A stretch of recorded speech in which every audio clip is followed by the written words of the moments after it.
Having the perfect body type is something that many people have strived for. Who hasn't looked in the mirror and wanted to change what they see? But what's considered perfect today might not be seen that way tomorrow. Here's why the perfect body is always changing.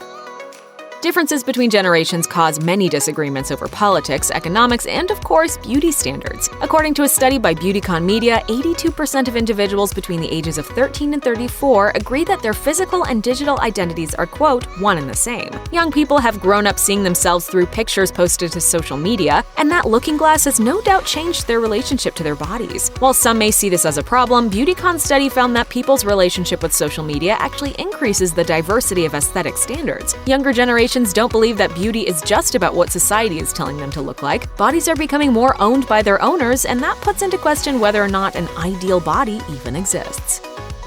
We've all heard the saying that opposites attract. However, according to several studies, that's not actually true. Researchers at Wellesley College in Massachusetts and the University of Kansas found that students preferred to spend time with like-minded people rather than those with opposite views. It turns out that humans are more attracted to what they're already comfortable with. There's a phenomenon known as the mere exposure effect, in which people simply like others who are familiar to them. So it's not unheard of for people to have a preference for partners that resemble their family.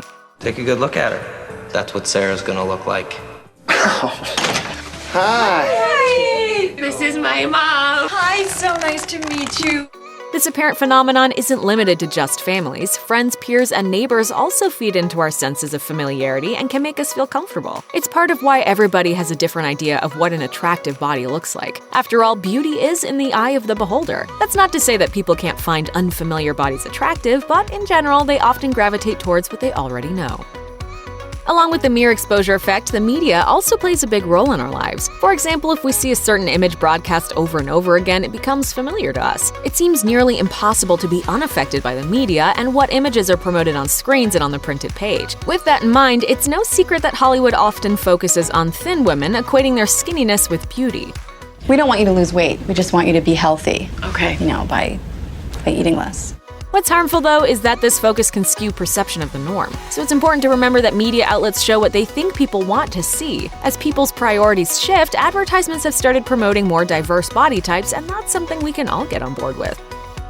Most studies on beauty and body image focus on Western countries, but that's only one part of the world. There are cultures like the Chamane of the Bolivian Amazon that value women for having heavier body weights, as noted by a 2014 study. Similarly, other cultures focus on completely different aspects of the body altogether. For example, Padang women in Myanmar and Thailand wear brass rings around their necks to make them appear longer, as long necks are considered ideal in their culture. And even within the United States, the culture has shifted dramatically in the last 100 years. The quintessential corset-wearing Gibson girl that dominated the late 1890s and early 1900s might have had an hourglass figure. Not many people would apply that same label to Kim Kardashian, for example, even though she has a similar silhouette. Clearly, there's a lot that goes into people's perceptions of beauty.